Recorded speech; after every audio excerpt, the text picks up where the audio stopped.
All right, welcome back, everybody. Dr. Ben here, and I want to thank you guys for joining me again. You might not see my head floating around, but I want you to kind of really pay attention on the content. So, on the last video, we were talking about two things, right? Why my story, why I became a chiropractor, why I love helping people was because of my mom. And this number three, really huge, personal responsibility. Don't forget, when we are talking about your health, there's only one person that's responsible, and it's you. Not your insurance company, not your doctor, not the prescriptions, not the pharmaceuticals, not the supplements, not the gym. You are responsible for everything. So, personal responsibility really takes us from a victimhood to taking action for our own good and our own sakes, and it creates a lot of great results. Let's go to number two.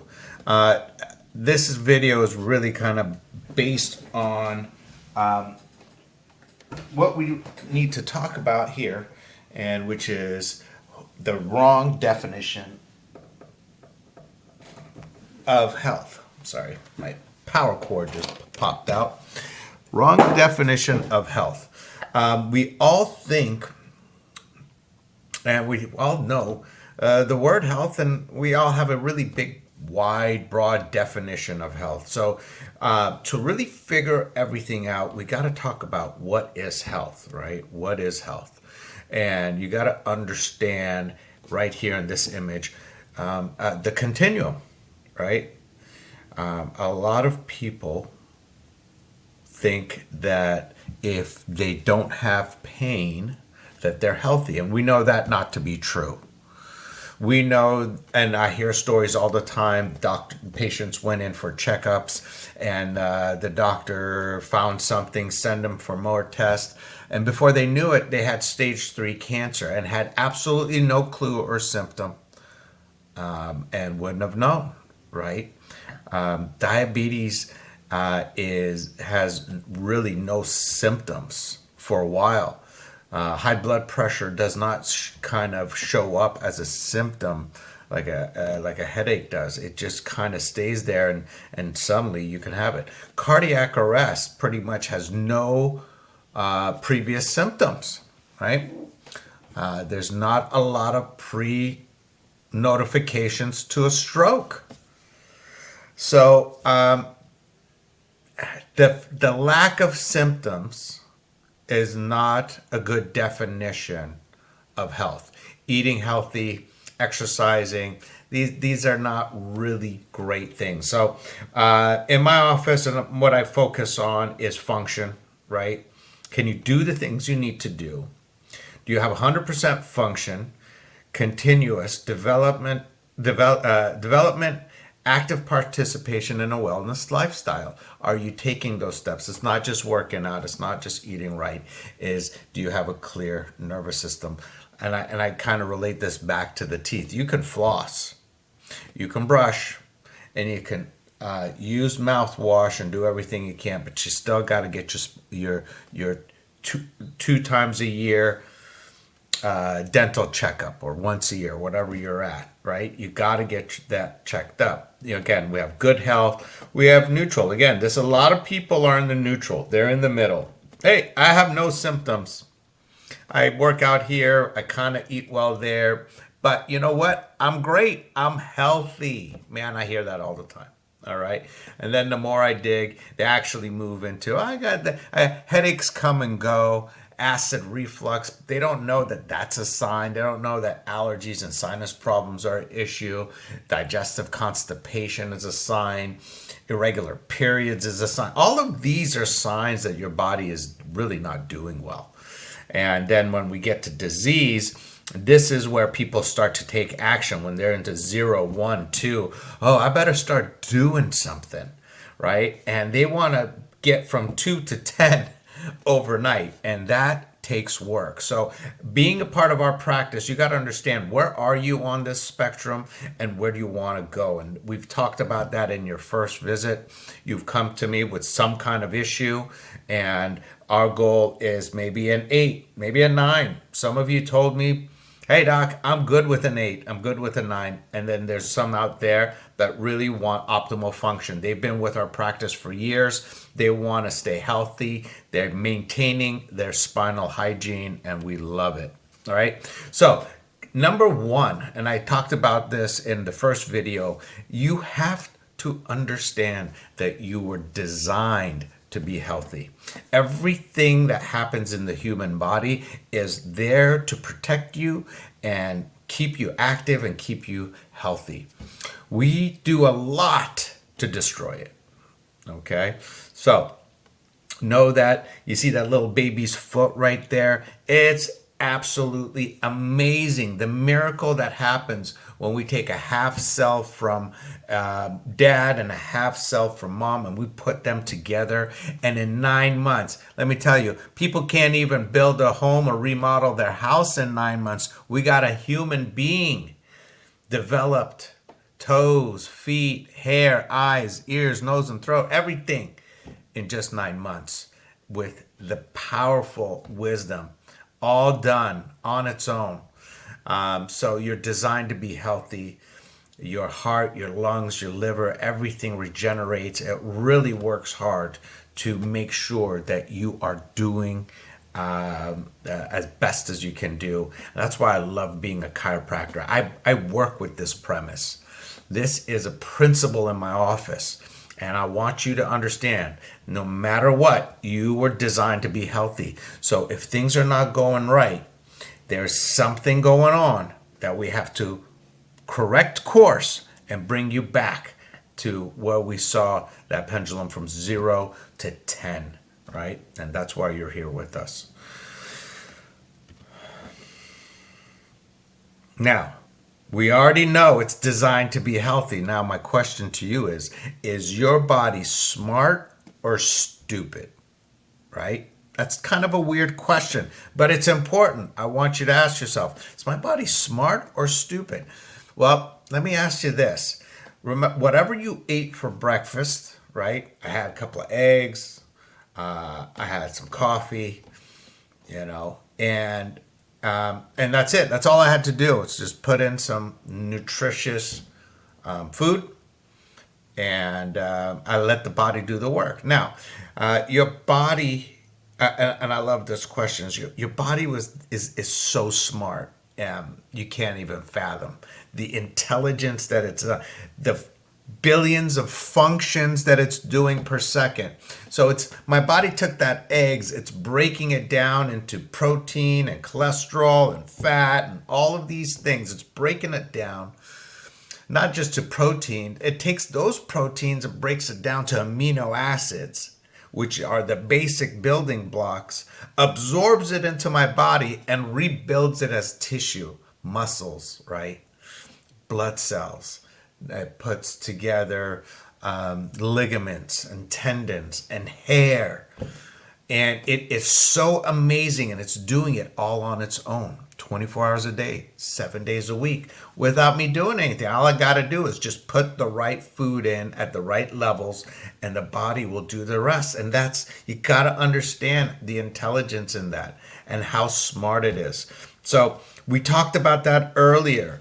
Half of your DNA from father, half of DNA from mother comes together, and we have tremendous. It's absolutely miraculous that in 9 months or less for some people, we have this beautiful, amazing human being. Now you see that picture with the Band-Aid right there, and this is, again, you got to understand. When we have a wound, believe me, it's not the neosporin and it's not the Band-Aid that's healing you. It's your body's intelligence. It's the smart from within that is making this magic happen. And it's absolutely phenomenal. So cool to see. When you cut yourself, when you injure yourself, your body isn't waiting for you to go to the doctor or putting on a Band-Aid or doing all of these things. It starts the healing process right away. And so that's where these intelligence that our body has is so phenomenal. And I love to work with that intelligence rather than against it. And this is what I mean, rather than against it. So we have this little cute kid, having a fever. And what have we been taught? What are all the ads? Oh, give your child a fever reducers. Well, why would you do that, right?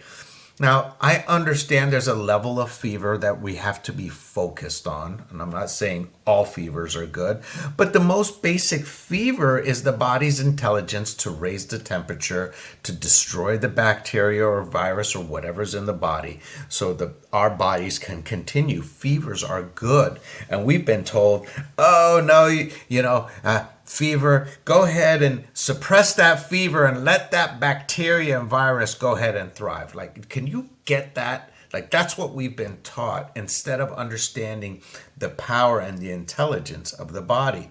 The upper person is holding their belly right there. What's going on? Listen, when you eat something toxic, do you want to keep that toxicity inside of you and let it destroy you? Or do you want that toxicity out of your body as fast as possible?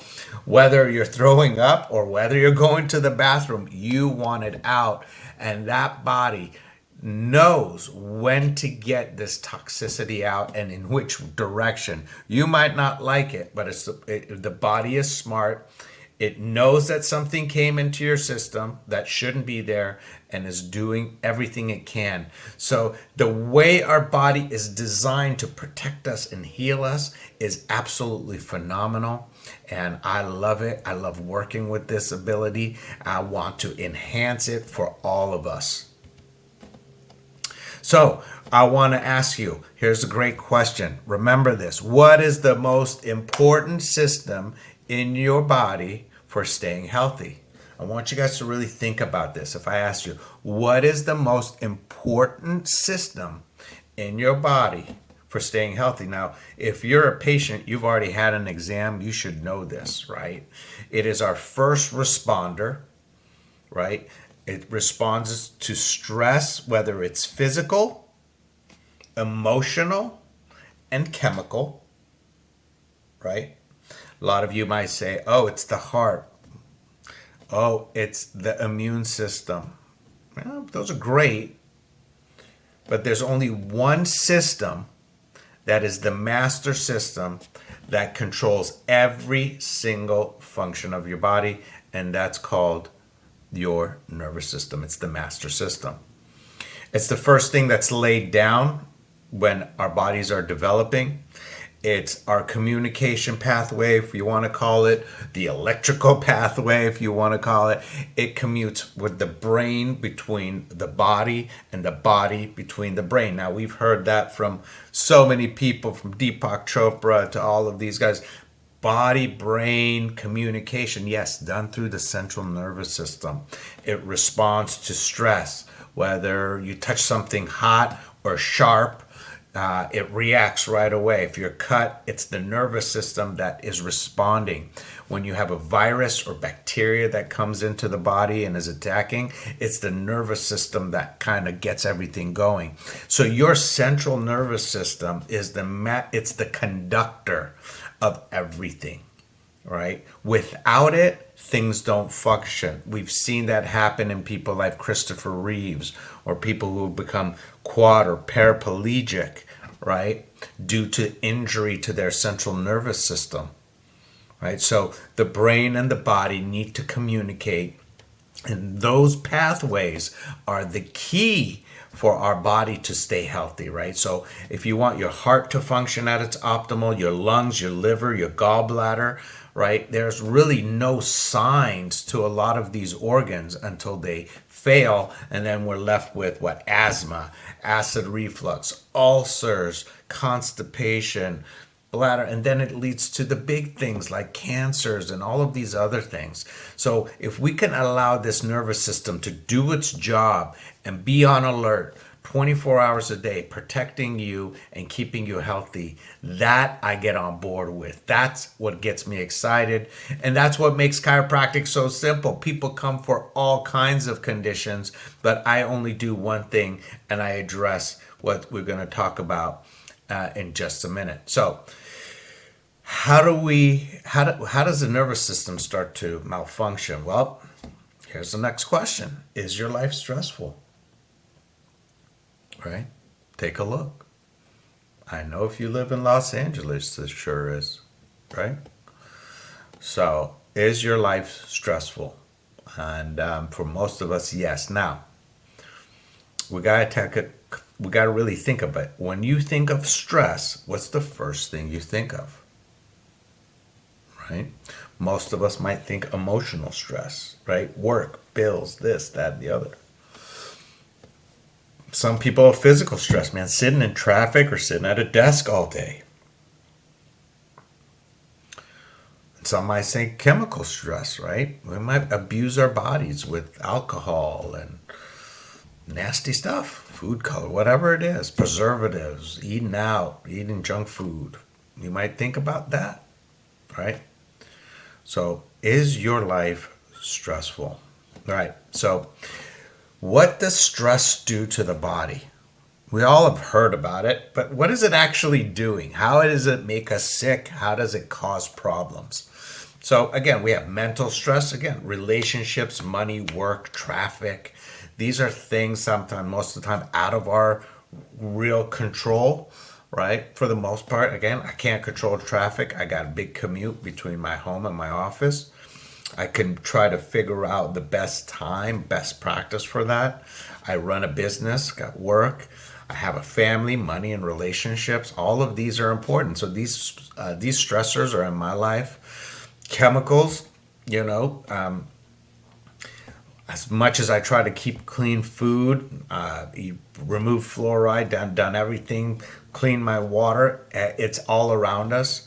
And it's in the water, it's in the air. If you live in LA, chemicals are all around us. I mean, there's no escaping chemical stress as much as you can if you're in big metropolitan areas.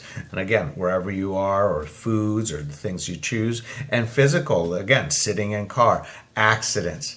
I've had plenty of falls, skiing accidents, cycling injuries, all of these things. And I've been a chiropractor for 26 years, physically putting my body on the line for people to make sure that they're better. That's why I get adjusted 2 times a week. So all of these things affect our central nervous system, right? They cause the condition what I call subluxation. So we're going to dive deeper into subluxation in just a minute. That's our next thing. So remember, these are the 3 types of causes: chemical, physical, and mental stress that we are dealing with on a daily basis. We're going to come back and talk about what is all of this stress doing to your body. It's the next part. This was part 2. I hope you guys are into it and interested. And again, if there's somebody out there that needs to hear this talk, please be my guest, forward it to them, let them know. I don't care where they are in the world. Maybe they're going to find a great chiropractor. Maybe they're going to take on the challenges of their life. Maybe they're going to shift their mindset and start taking care of themselves. So I would love to see that happen. And I want to thank you guys for joining me, and hang tight for part 3 in just a minute.